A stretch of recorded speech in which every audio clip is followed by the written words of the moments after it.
Hey everyone, let's go ahead and get started. We're a little bit over time, so let's get the ball rolling. So this talk is going to be about AI in the classroom. Is it really a plagiarism machine? Which I'm sure a lot of you are actually wondering right now, especially if you're kind of new to the whole concept. Or is it the new calculator? Some of us will absolutely say that, yeah, this is going to be something that's going to be a big part of our lives as time moves on, and we really need to at least be familiar with it, if not completely embrace it. And especially in the classroom, this is where we're going to be teaching new students about things that are going to affect them in their future lives. And, if this is going to be a big thing, then maybe we should at least become familiar with it and have them become more familiar with it as well.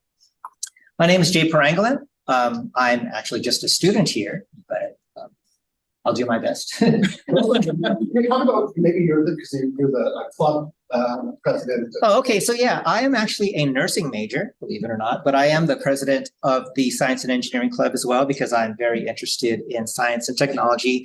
Before I got into nursing, I was actually in the software industry, and I used to work in Silicon Valley and did a whole bunch of things there. But then I got laid off, came here, took on nursing, found out that I really liked it. I've been there ever since. Let me introduce the other people in the presenters category. Lauren? Yeah, so my name is Lauren Duros.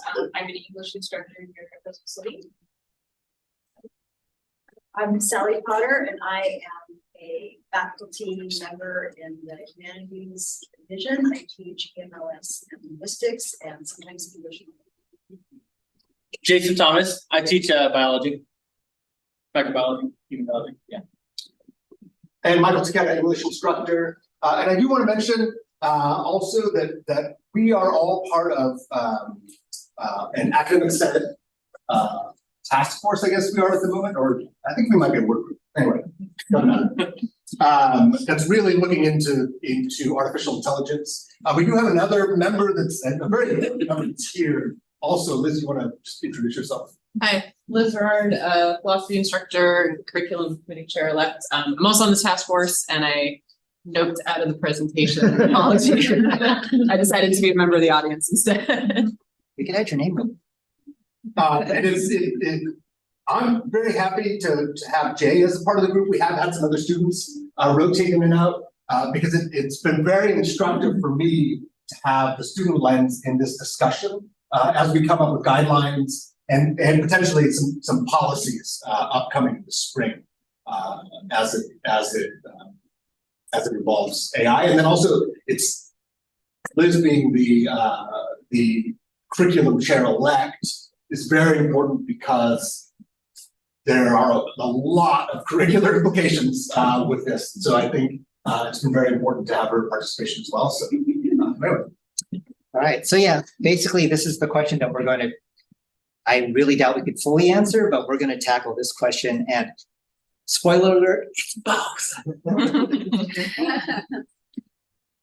All right. So the workshop goals for our workshop or for this talk, but anyways, the workshop goals, we want to understand AI's role in education because as I strongly hinted at, it's going to be a bigger and bigger part of education. At least I believe, and a lot of us believe, as time moves on. And we want to share like a whole lot of feedback from all of you as well, because we're just a small group and we want as much feedback as possible. Michael, you want to talk quickly about if anybody wants to, how they could join the work group? Sure, yeah. So I know some of you already heard this, you were in the first section, but we have been meeting every Monday at 1 o'clock at the Academic Senate office. And as far as I know, at the moment, we can continue to do that. We may have to change the schedule a little bit based on our new spring schedules. But if you are interested in being a part of this discussion, as it involves upcoming guidelines, because we still haven't passed the guidelines in the Academic Senate yet. So those might be adjusted a little bit, but then also potential policies that come up. Yeah, if you want to be part of those discussions, please don't hesitate to email me. Again, Michael Takeda, and yeah, we'll get you involved. So here, sorry. Michael, what time is that? And is it Zoom or face to face? Monday's at 1 o'clock in the academic senate office, face to face. Okay. If there's a lot of interest, we might have to change location. But for the moment, there's only been usually about 6 of us, so we've been able to stay in that space. But yeah. How long do you meet usually? We've been meeting typically for about an hour and a half. Hour and a half. Okay. Thank you. Yeah, and one thing that I think that's really, I mentioned this in the previous workshop, I mentioned here as well. One of the things that we truly realize is that everyone's gonna be using AI. It's here to stay, and it's gonna be changing education as a whole. And so even if you feel like that you're not comfortable with AI, but you still have some of those concerns, your voice is still very valuable in that work group. We realize that we're gonna have different people with different levels of comfortability, I guess, with AI. And we want perspectives from everyone and from each of those individual groups, whether you don't know what AI is at all, or even if you're really familiar with AI, because it really changes things drastically. And this is something that we're all going to have to consider in our process. Yeah. It's fun group. Yeah, so please consider providing, even at least a little bit of feedback. You could just attend like a couple of meetings and provide your feedback during those meetings. Question? Building. I forget the room number. The academic senate, I don't, what's the office? It's 184. Yeah, it's that way. Yeah, it's in this building. I just forget the exact. Just need to know the building, you know? This one, You're running this one, across OD. the campus. This one. Thank you. So, as I mentioned, this is going to be largely an open forum meeting.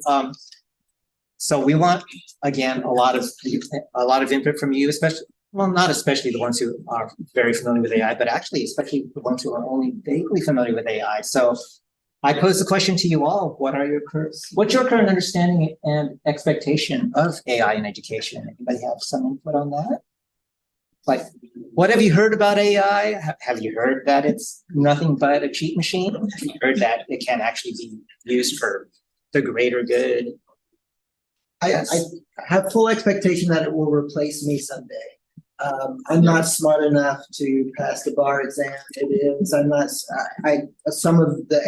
It knows more about the breadth of philosophy than I do. In my specialty, I'm okay, but I think at some point, I would want my son to learn from somebody as smart as Socrates or Aristotle, and these machines have that capability. At some point, I can envision creating your own avatar that you like and speaking with it in vocal and just ask it your questions, have a personal professor who's a lot smarter than any of, well, at least that I will ever be. So I would love for my, to have that type of educational experience where I have something as intelligent. I don't think that's yet, but I have the expectation that it will take my position at some point. Okay, before I answer the next question though, just a really brief side question here. Do you guys actually think that AI is smarter than you right now? No. Okay. So what do you mean by smarter? That's probably the key question right there. What exactly do you mean by smarter? Does it know more things than you do? It doesn't know what gravity is, but it's a better writer than. You know what? That's actually a good question. Well, it's not intelligent at all. It's just simply predictive on it. Yes, that's another key And I point agree there. with him. I would say, Go ahead. like all technology, it's going to be used by others to replace people in workplace. It will be, Absolutely. because all technology does that. That's true, but is it going to be for the greater good of society, essentially? Because yeah, when you really think about it, automated assembly line robots have replaced a whole lot of people, but have we actually gotten better or worse for that? Something to consider. I definitely believe that it can be a force for the greater good, but I think that there are some really serious concerns with it. And aside from it not being a human brain, but just trying to generate the most plausible answer at any given moment, I think we also need to understand that it has been given parameters. We don't know what those parameters are. We don't know what it's been trained on. I believe that there's bias in both the what it's been trained on and in those parameters. So I just think that I'm hoping that as we go forward, we can work through some of those problems. But I could say a lot more about this, but I think that AI has also really shown a lot of harm in society. And I think it's also capable of a lot of harm as well. Okay, we just need to be, I think that we have kind of a cognitive bias where because it has such an authoritative tone and because it can draw on so much information, we give it the authority. I think it may make it lazy at fact checking. Fact checking isn't the easiest task. And so I think that there are a lot of things that we have to remind ourselves of as we're making use of this handy tool that makes our lives easier. We have to remind ourselves of the big picture. My question about it is, what is the source of the knowledge base? Where does the knowledge base come from? Who creates, and I don't mean one person, but what group of people created the knowledge base this damn thing draws on? And that's where I think she's correct in that it's going to have some bias built in. Absolutely. And yeah, one of the biggest concerns right now, issues/concerns, is that, for example, ChatGPT, they essentially was trained on as much of the internet as they could get away with. Is the nice way of putting it. And as we all know, the internet is perfect and has all the information, so we have nothing to worry about, right? No, absolutely wrong. There's a question right here. I would say the two things I think is missing is logic and invention. And here's my example, and it's not AI, but just your basic spell check thing, like on your texting or Word. If you misspell the first word, it will not give you a list of words that are anything like what you really meant to spell. It can't, it can only guess what comes after, but if the first word is wrong. Oh, so you're saying it needs context to be able to predict really well. Okay. And did you have a second? No, that was good. Oh, okay. I thought you said yeah too. Something as logical Yes. as anything. As with anything new in society, it has assets and liabilities, I suppose. There are blessings and there are curses. As one of the oldest people in this room, I am looking forward to not having to deal with it academically in a few short years. Period. I am disturbed that it could take the place of a student being able to learn from another human being. The methodology of being able to write a cogent, understandable, short research paper properly referenced in the language that they speak. And I find it in that sense to be quite dangerous. Period. Can I ask what you teach? I don't actually teach courses that require a paper, but I have taught courses at that other place across town that required papers. And I teach mostly physical geography. So those courses are not, in the way they're designed here. I have discussion boards which are iterative, and I don't make any judgments on the quality of writing on them. I just look to see if they have concepts. But it's having taught for 14 years at Fresno State as a part-time lecturer and having to read in some semesters almost 160 papers for upper division GE requirements. I'm disturbed by this innovation. By what AI can do. Yes. So I think in the short term, the benefit will be that for experts in the field, things like ChatGPT are going to be a substantial benefit in creating the ability to increase their work product. The downside is, I think it creates a hindrance, at least until we figure it out, about how people can get to the expert level. At least how we perceive people as being the expert level.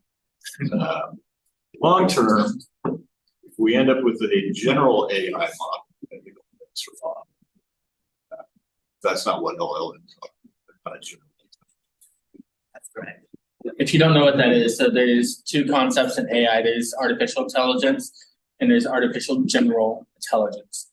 Artificial intelligence is more of a predictive nature. It takes this huge data set of information that it has and comes up with predictions on what the correct answer is or how to formulate an answer to that. General intelligence, which you just mentioned, we call it AGI, is the ability for the software to come up with the original thought. And so it's something that, at least publicly, hasn't been said has been created yet. There's whispers about it that haven't really come to fruition, but it's something that, you know, we also have to consider might come in the future.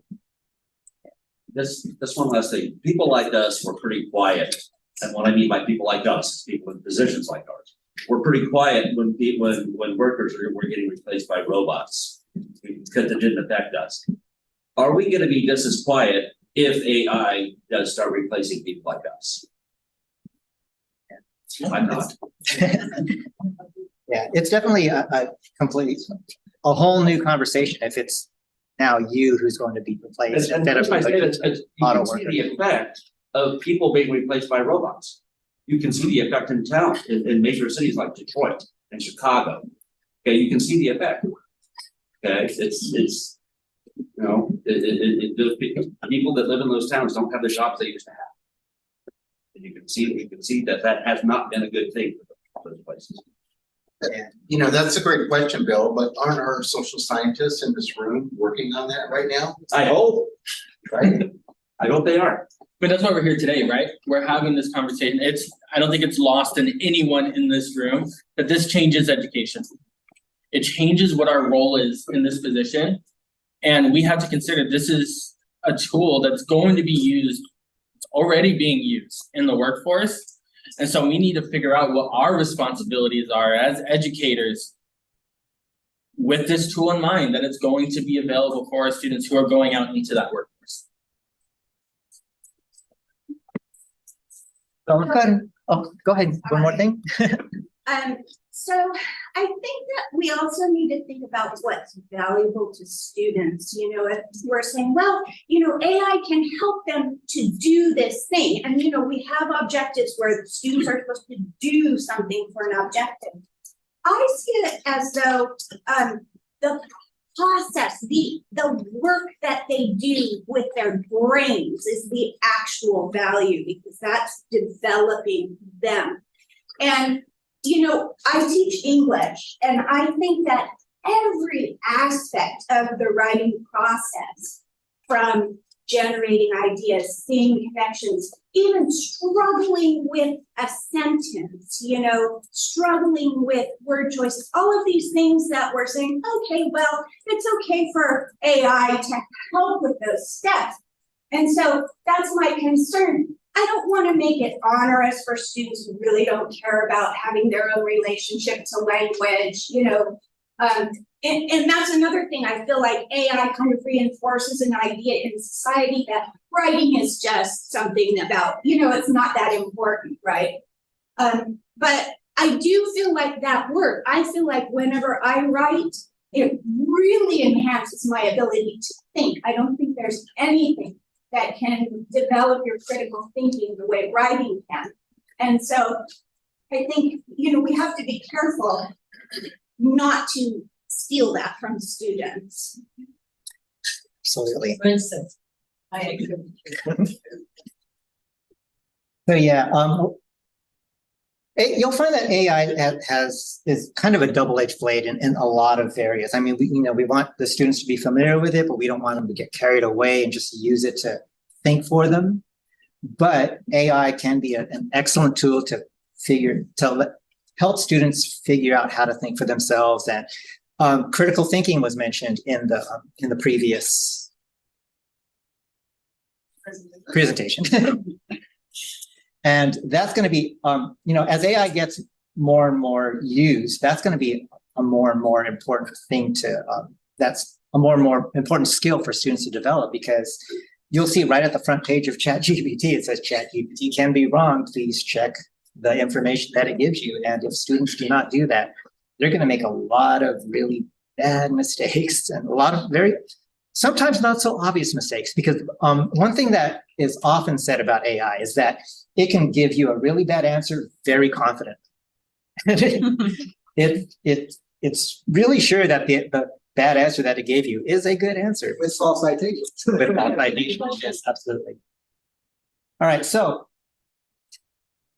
let's show an example of how it'll take hours and hours to show you like lots of different examples to cover the whole gamut of how students are using AI. But let's take a look at just a few examples of not only how students are using it in good, but also in bad ways. And also,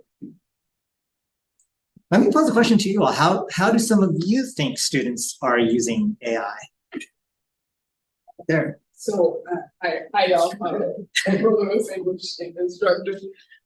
So I actually had a student use it right in front of me because as a means of persuasion, they were trying to help me kind of go against my own instincts about how this AI could be used to help them write their essay.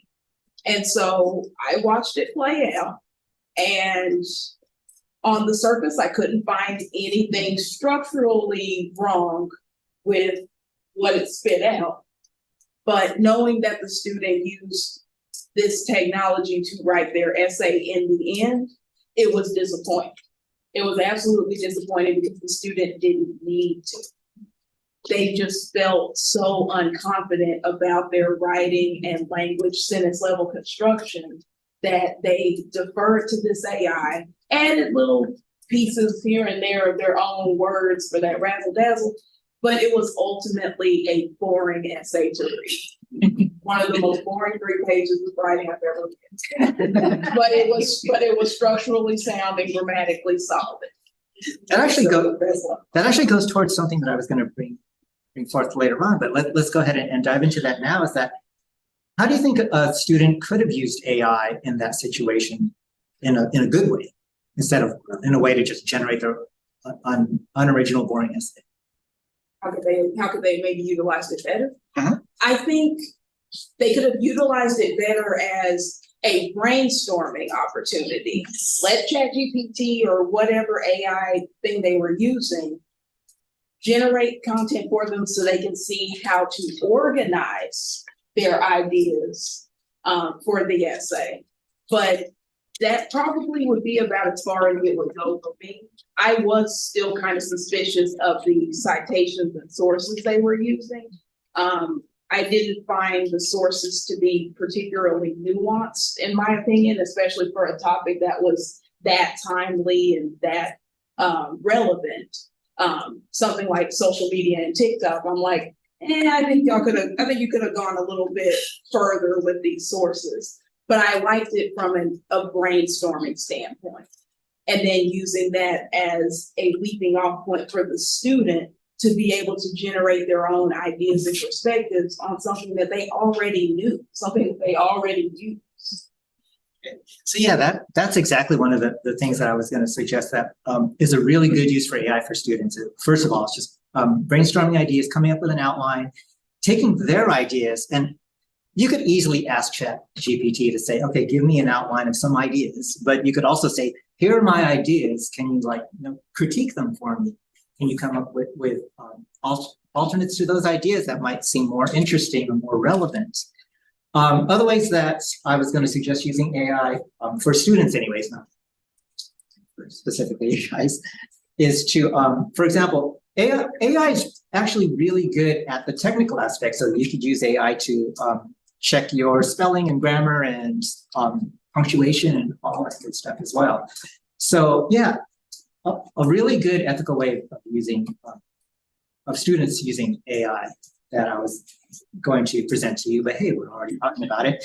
That as soon as I finish my essay, I can just copy and paste it straight into ChatGPT. Well, in ChatGPT 4, you could actually just drag the document onto the LLM itself. But even in the free version, ChatGPT 3.5, where you can't just paste a document in, you could copy and paste the text. You don't even have to reformat it into ChatGPT 3.5 and say, can you give me suggestions on how to improve this? And then it will actually do exactly that. That's something I'm just going to talk about and not give an example of because I don't have an example actually. essay. And I didn't want I do to have, send you. I do have a little bit of an example to show you later on, something similar to that. Actually, do you want to go and show it right now since we're talking about it? I could. Yeah. And so one of the things, we're going a little bit off of our agenda that we have today, but you know what, this is how our last session went too, and honestly, this discussion is excellent. I think it's exactly what we need. And so we wanted to show you some examples of how AI can be used in education, both from an instructional side and a student side. And so there was a example that I prepared before, and so again, I teach biology, so this is a very biology focused example. I teach microbiology. And hopefully everyone in here has had an opportunity to at least try ChatGPT at some point. And so ChatGPT, to really use it in a powerful way, one of the first things that you probably notice is that when you first input a prompt, the answer that you get back is really, really general. And so one of the most powerful ways that you can actually use the AI is to kind of help prime it for exactly the field that you want it to answer, et cetera. And so that's exactly what I do to start off my prompt. And so right here, I write that I'm an instructor at a community college that teaches an introduction microbiology class to allied health majors at an undergraduate level. So I'm even saying the level that I'm expecting the answer to come out. Here's some information about the class I teach, and I literally just copy and pasted my course outline of record. So it knows not only exactly what I'm teaching in the class, but also what those course objectives are and the student learning outcomes are just going to be relevant later on. And so after I prime it, all of that information, it then spits out a response saying like, hey, your course is pretty detailed. Okay, good, that's fine. And it asks how it can assist. And so you continue the conversation. And so I asked it to make a discussion board prompt for the course, where students have to choose a human pathogen and write basic information about the organism. A very basic prompt to come out. And it gave me an exact assignment that I could use. It told me exactly, it gave me a title for it, Exploring Human Pathogens. It gave me an objective. It gave instructions that I can give directly to the students.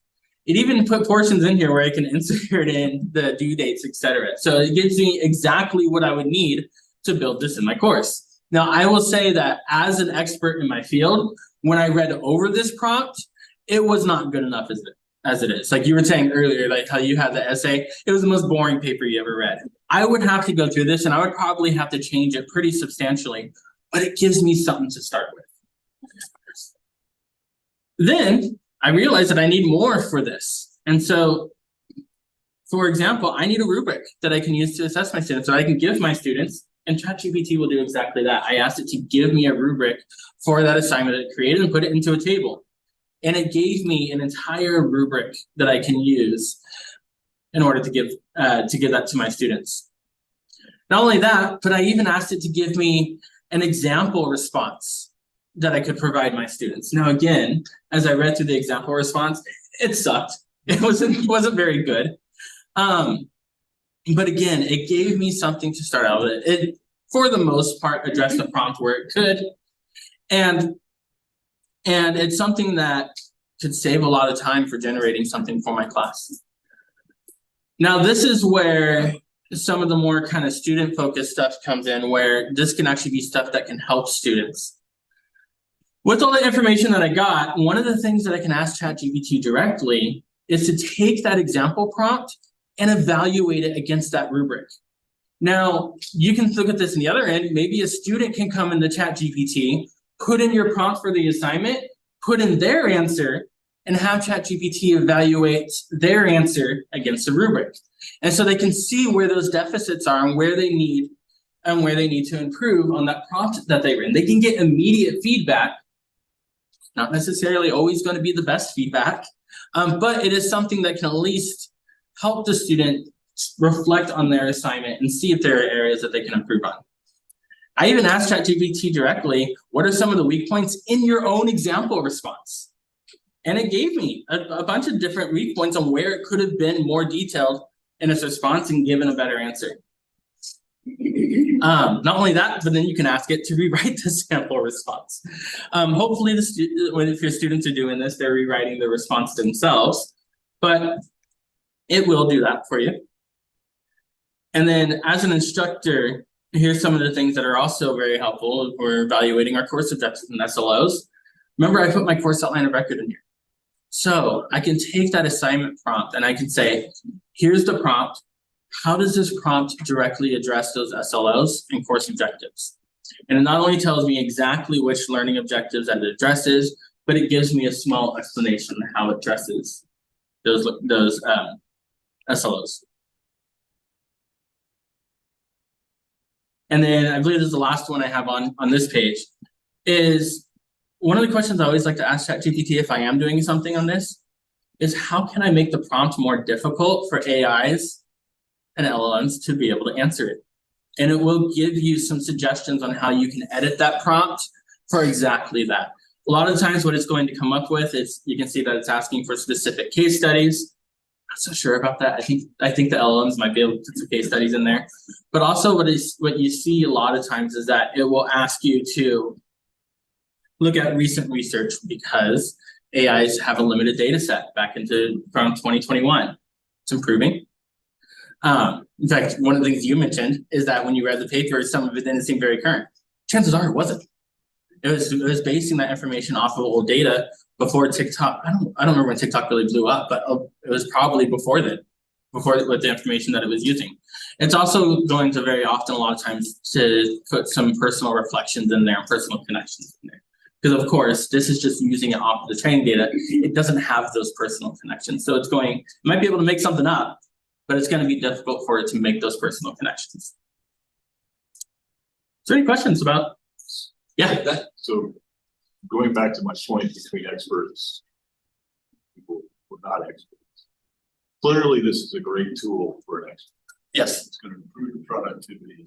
The problem I've got is the example he gave where he puts his paper into the to ChatGPT and says, how do I improve it? So taking the example from my class where I use the Hopperfeld case and ask what's the distinction between majority and minority. ChatGPT may come back and say, well, at this point, made by Justice Roberts. Well, and so he incorporates it into his answer. Well, he didn't get that point. So it's not him coming up with the point. It's ChatGPT that's getting him the higher grade. And so he's not learning that. Well, in one sense he is, I suppose. Yeah. In one way, maybe he wasn't aware of that point, and then ChatGPT just made him aware of it, and now he knows, another direction to investigate. But yeah, also to your point that he didn't come up with that himself, so there is a lot of that's the problem I see here. I'm not sure, and again, as I said last time, I don't know how to do it. Yeah, and that's not lost on us. I mean, I don't know how to answer that either. Yeah, I don't know what the solution is there, but that problem is still there. And it's something that we're going to have to figure out how we assess. When it comes down to it, I was actually talking to experts. I mean, it's absolutely enormous benefit. Yeah. I was talking to Colby a little bit beforehand, and one of the things that he brought up, and it's a good point, is that yeah, AI's here, it's not going anywhere. It's gonna have to change how we assess students. Fact of the matter is, yes, it can it can answer a lot of these prompts. It can answer it in ways that we don't want students seeking out this information. But they also have to be able to put this into practice somehow. And so we're going to have to think about, and again, I don't have the answer for this, but we're going to have to figure out how we can evaluate our students where we're assessing that practice versus just that search for information. I think your hand was up next. Hey, a couple of things. First of all, I think that if something has been assisted by AI, let's say, is it any different from a bodybuilder who has used performance enhancing things as opposed to bodybuilders who openly say this is a clean competition and those other people are juicing, or magazine covers who might have a disclaimer at the very bottom saying this photograph has been changed. And so is it possible for students to openly to have a requirement saying if this is in any way not coming your original thing and your name is on it, then underneath it, it should say this has been enhanced by AI.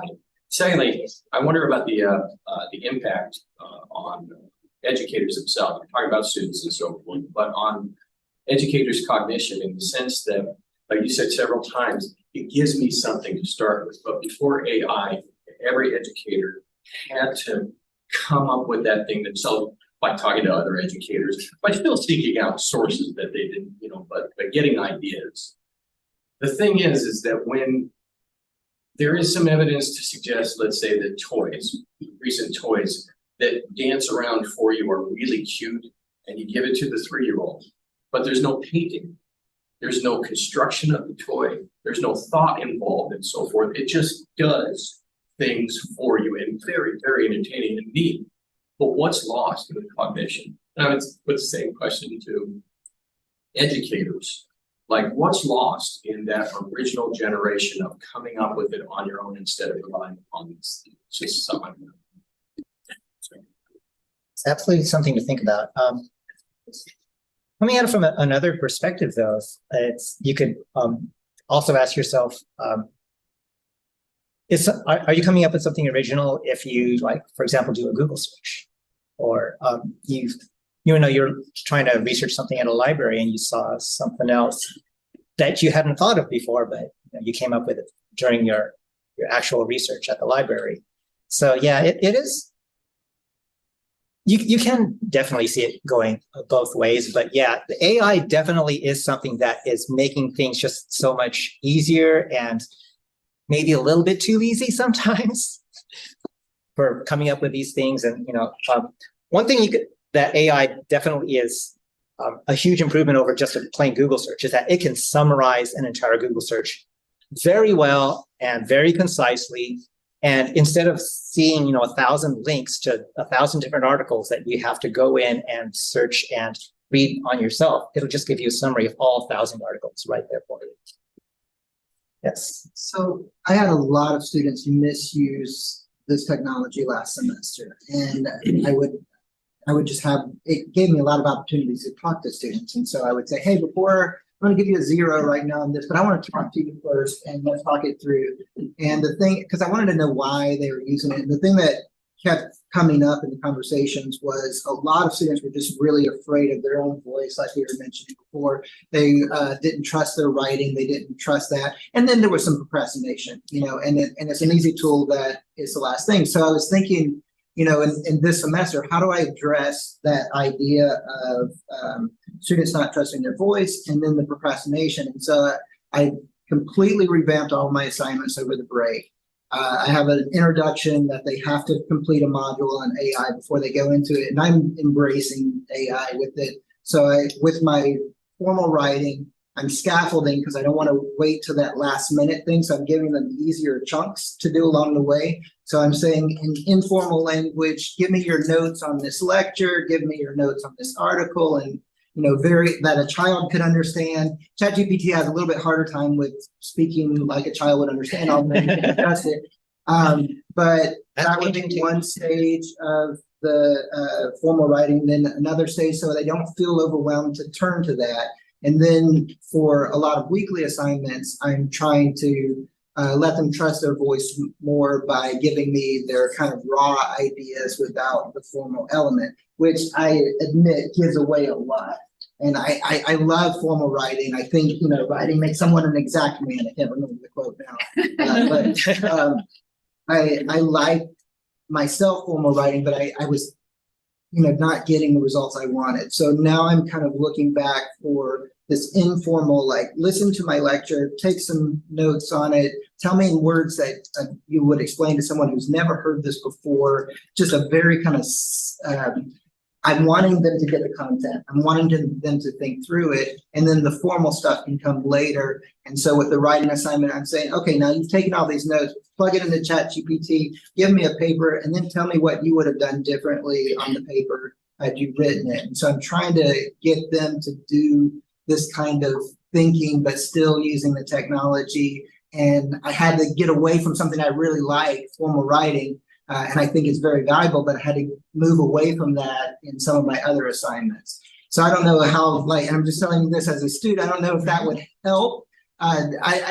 You probably never misused it, but I'm talking about the ones who did. I'm hoping this helps students who misuse the technology, because I wanted to know why they're misusing it. That was the bigger question to me. Yeah, Yeah, I can give some, some very broad, vague reasons why, such and such student might be misusing it. I definitely can't speak for all students, but yeah, a lot of it, as I think it was you who mentioned, it's like they just want an easy way out. They just want to procrastinate, and then when they suddenly realize, oh, I got to turn this thing in 24 hours, I got no other choice but to use ChatGPT to make something, and things along those lines. I have absolutely also seen a lot of students use it in a really good, productive way, and basically it's the ones who don't procrastinate. But yeah, there are a lot of very good ways to use it. And also a little anecdotal thing too, something that you mentioned, we saw one of our instructors changed one of the way he wanted an assignment, and it was a lot, very much similar to the way you said it, and we looked at it and said, oh, he must be checking for ChatGPT. Well, I'm explicitly saying at the beginning of the semester, I'm doing these new assignments because I'm worried about the misuse of chat. Okay, so you were completely upfront about it. See the hand raised over here and then Sean over here. Yeah, I would really like to kind of piggyback on what Wes said about voice. Because whenever I put into ChatGPT, please write an essay for me, the style changes and becomes unbearable to my aesthetic. It's very florid and really over the top and hyperbolic and, full of adjectives and adverbs and cliches and things like that. And so I'm planning to really have students do a deep dive into voice. And also there's another instructor in our in English who is doing something called Next Level English, which explores the various Englishes that we have in addition to conventional English, the Englishes that say the Black community might use, or the Latin community might use, or immigrant communities, or things like that, and really embracing those voices. And I think that in itself can be motivating to students to write in their own voice. And also, I think we can have students do assignments like, okay, here's an essay ChatGPT wrote. I am really bored with it. So let's rewrite it so that it has interesting language. Let's take out all the adjectives and adverbs. Let's make some long sentences and some short sentences. Let's change all the words that we don't know or that we don't like to words that we do know and we do like. Let's write it as a 5-year-old. Let's write it as an 18-year-old. Let's write it as this person. So I think there's a possibility to really dive deep in there. It's like, it's like if all of our students got a face transplant, but it was all the same face, and an ugly face. I think that we need to have them realize some of this. You can ask ChatGPT to do all those things. I once asked ChatGPT to write a scene of attacking a castle in the style of George Martin, the guy that wrote it, and it wrote a 3-page scene in 5 seconds. I have to disagree because I had ChatGPT write kind of a personal essay and my class analyzed it. You know what they said? They said, this is really white. And so they asked me to put it in and tell ChatGPT who was writing it. Somebody with a Mexican heritage who lives in Fresno. And ChatGPT was unable to do that. And my students were really irritated by it because it just kind of, it really relied on stereotypes, kind of translated white into, changed a few words. So I think if we can have them take pride in their own voice, that may be one way. Once you have pride in your own work, it doesn't matter what grade you get. You want to do your best because it matters to you. So I think we really have to work on that part of it. Yeah, those are excellent points because I hadn't even considered that. But yeah, bringing that level of creativity, that could definitely give you some answers to, I almost said to get around ChatGPT, but we want to incorporate it and try to make it work with us. And having your students, take something ChatGPT created and actually add their own flair to it, their own voice. That's an excellent creative way of doing things. Yes. There was a key seven letter word you mentioned about 5 minutes ago in one of your responses. Library. A few of us at 8 o'clock got a wonderful tour of the library. I think April was in there.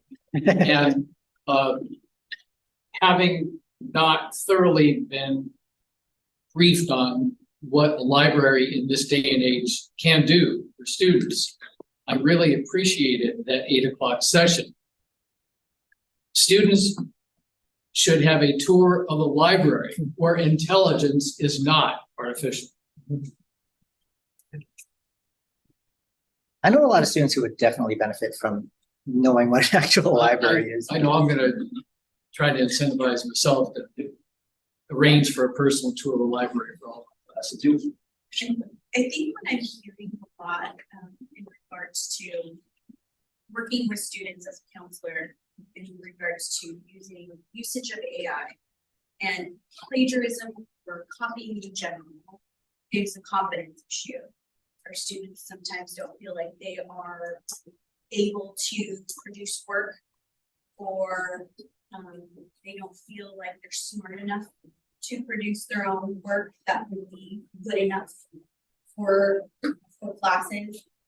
And I think that that's another way to look at some of these things is why are students, it's so quick to say lazy, they're not wanting to do this. They're not wanting to put in the work. But when going back and talking to students who are using these things, it's not to piss us off. It's usually because I don't feel like I'm good enough. I'm going to produce good enough work on my own. Or they're missing certain pieces, time management, or things that can be built upon in other ways. And so I just think that that is something for us to also look at in regards to as the educators, as the ones that are working with students, and why are they using AI? And maybe that's something that we can use to tailor, like for me, for instance, I teach counseling. So being able to look at it and then pick apart how to either use AI to help students produce that work, which I've heard a couple options, but also how do I make my students feel confident enough that they can pass this class and enjoy the class enough to where they want to produce work to be proud of. Yeah, that could be it. So I'm gonna say something that is gonna upset some people. Okay, so part of I am in this group, and not because I'm an expert in AI or anything like that. I'm not very technologically savvy. My biggest contribution to the group is that I live with 2 teenagers. Well, one just turned 20. He is a student here. The other one is a senior in high school. And both of them are very big ChatGPT users. And so that's how I mostly know about it. I'm not saying that they're 100% honest with me about how they use it or what they use it for or how, but I feel like they probably are, because I know that they, basically, cheat basically, or, are not 100% ethical with it, because I want to know about how they're using it. In fact, Sue Yang and I and my past tutor did a flex presentation last semester. Some of you may have attended that. And I tried to get my son, who's a student, to join us in presenting, and he absolutely would not do that. Said, I'm not going to be a snitch. No way. I'm not going to do that.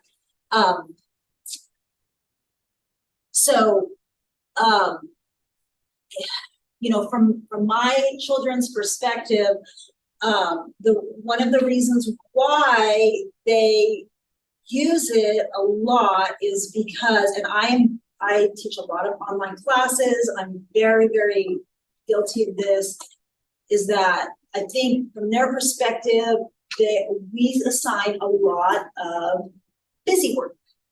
A lot of work that they feel is not valuable. It's not about their time, it's not, it's not worth their time. And I'm not saying that your coursework is not great, that I know that I have put a lot of time into my classes. They are great, they're wonderful. I have a really good rate my professor scores. You can look them up, they're really good. Great teacher, but I don't know what the answer is to this right away. I do not know. What I'm trying to shift, I don't think that there's a quick solution to this, but what I'm trying to shift away from is because I have especially in my online classes, I have a lot of smaller assignments where I ask students to take a couple articles or a couple of resources and kind of like synthesize the information and then kind of respond to it. I'm trying to shift away from that because I feel like that's what ChatGPT just does that. And instead of doing that, I want to give them something that's more meaningful so that they can like apply it to their life, something that's more applicable and relevant to their lives. Now, again, this is not something that we're going to be able to do overnight. We're not going to be able to take our curriculum and change it and like directly make it like our GE curriculum and like directly relate it to everyone's life. So it's like, oh, okay, it's like, to everyone's life. It's not so easy to do that, but I have kind of so I have kind of stopped reading like the first like half of like the responses, and I just read so I ask them to like summarize and then give me your opinion about it. So I just read like their opinion. Like, are they telling me what they think about it? Because the summary part, I know like they're just probably just like doing that part on ChatGPT. I just care about what they think about it. That's what I want to know. And if they're not giving me what they think about it, then I know that they just are using ChatGPT. Yes. All I care about is if they have a response that sounds like a student wrote it, then I'm using my rubric.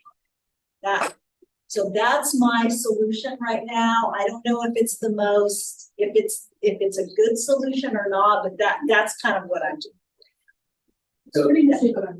Yeah. Personal reaction, Yes. right? Yes. Yeah. Because if you ask, as far as I know, if you ask ChatGPT, what is your opinion about this? It will say, I am in AI, whatever. I do not have an opinion. It's like That's pretend what to it's saying. Yeah. Yeah. Hey, you had your hand up for a while. I've got a response, yeah. First off, I almost completely disagree with what you say, because we could not be allowing the students to determine what is valuable and not valuable in subject matter. We should be doing that. That's number one. Now, let me get to the point I've been trying to make for 5 minutes. One of the things that you guys said, and I don't know if anybody heard it, was that the knowledge base for ChatGPT is the internet. Well, from just whatever surveys can be done and for whatever research has been done, 60% of the internet is wrong. It's wrong, it's false. So why are we going to let students use a tool that is based upon a knowledge base that isn't 100% accurate or 100% correct? And then when we try to tell them, no, your facts are wrong because the site that ChatGPT must have got it from was wrong, are we then gonna, are they gonna listen to us? And I just don't know that they will, because a lot of students come in not knowing much. And unfortunately come in thinking, well, it was off the internet, and the internet's right, isn't it? And in fact, a lot of adults believe that too. So that's, you know, that's the one thing that we have to be able to impart to them. Be knowledge based, you know, my important point here is the knowledge base for this thing. If it's the internet, then how worthwhile is it really? So I think I can answer. So I think saying, and this is exactly the thing where there was an oversimplification. Yes, the internet is the source for a large bit of that information that is being used to train these large language models, but it is an oversimplification to say that. Fact of the matter is we don't know 100% how these are trained. And while a lot of the information can come from the internet, we also don't know how that information is weighted. Yeah. And so, for example, sure, some of this information may have come from social media, but is that same information being used to train this model as academic papers? Which I can almost guarantee you that they're not. And so even sites that aren't social media are still wrong about things a lot, because there's nobody out there making sure something is true on the internet before we throw it in a knowledge base.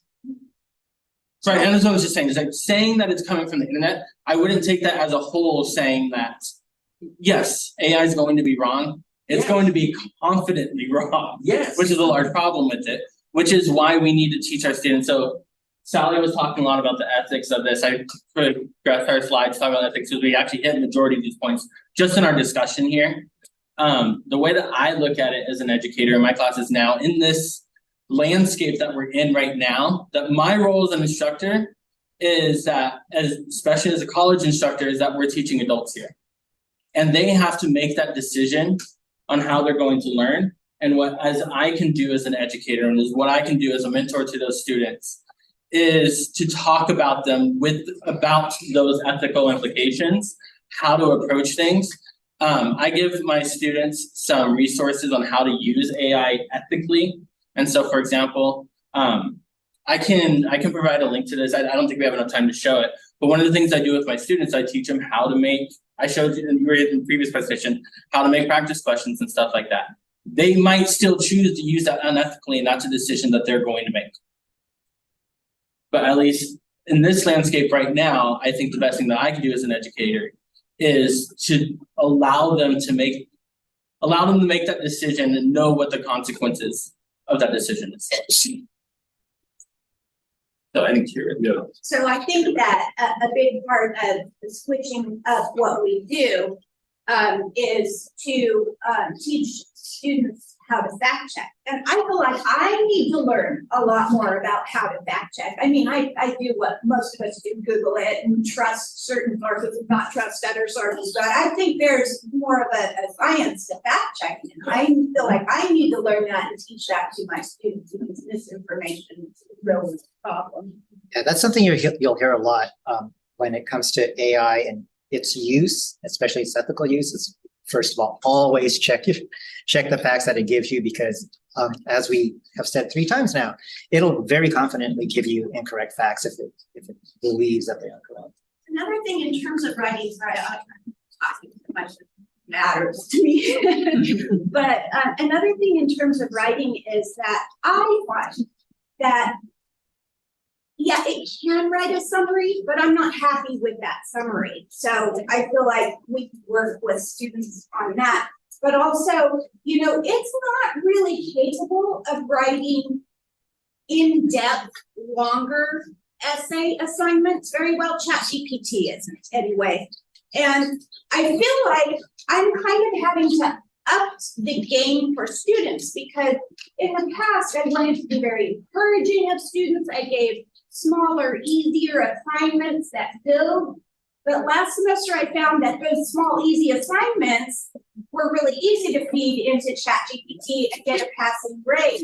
So now I'm thinking, no, I'm gonna have to slow down and work on the bigger things, the really detailed development, not, you know, really hone in on longer essays and more detail and just, you know, so That's, because it can pass with a C. A lot of our students are happy with a C, so we've got to push them to do better. I don't know, that's my thinking at the moment. Thank you, Jay. I just want to say thank you to you and the committee for giving this workshop. It's been wonderful. And I just want to make myself honest by telling you that I will send you a very thoughtful OpenAI white paper, practices for governing agentic AI system. Wonderful. Quick read, right? 23 pages. But anyway, it will talk a lot about the over-reliance issue that we've all been discussing here, and I hope that the committee will find some. And I'll even create a bot for you for it. So I can ask OpenAI to summarize it for me. No problem. No, Sure. I would love it.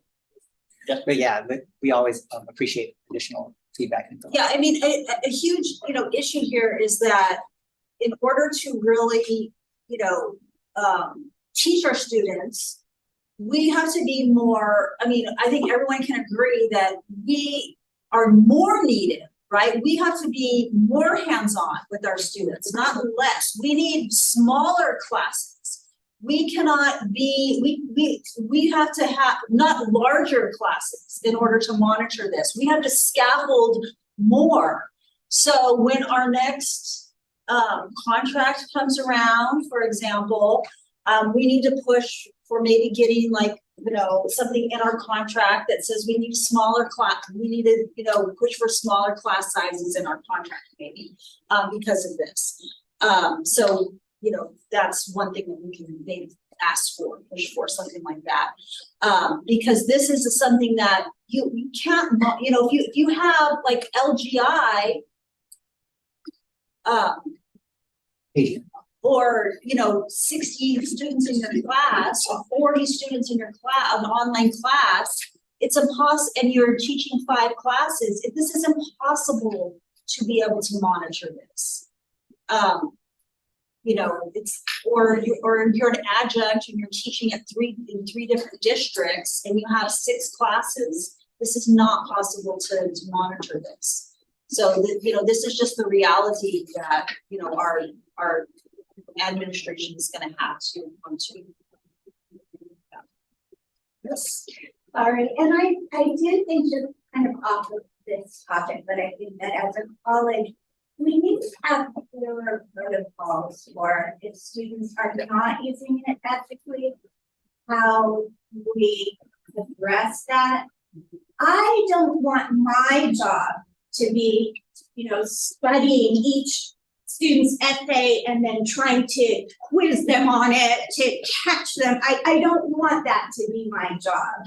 I didn't sign up for that. So, in lieu of that kind of conversation, I would like to know what I do if students are not hearing me, not coming and talking to me, but continuing to use AI in an unethical way. What do I do? I want somebody to tell me how to do that. I don't want to. Yeah, and I will say, and that brings up something exactly that I wanted to bring up, so it's a good segue to it. So in this academic senate task force that we have evaluating AI, a couple of things that we've come to realize within that group is that there is a very large policy question here. And so that is absolutely something that we are looking at within that work group, and honestly could use more input on, definitely. But also, not only from a policy perspective, another thing that this work group is determined is that it's going to be a lot of professional development that's going to be required. So I know as a work group, we want to try to make sure that those are being offered. And this totally was not the way that we were planning for this session, but I think this discussion in general has been absolutely excellent. Oh, yeah. Bravo. Yeah. Something I really wanted to mention about the instructor role as well, is that I know we've talked a lot about all the things that AI can do, but I think it's important to remember what it can't do, right? It can't bring empathy and compassion and things like that to the table. So I know that it's easy and it's scary in this new environment we're navigating to kind of think like, oh, negative things about ChatGPT and AI, but just remember your role as an instructor is much more than just feeding information to students, right? So that's another thing we've been talking about recently as well. So just remember what it can't do assumptions because too much on what it can't do.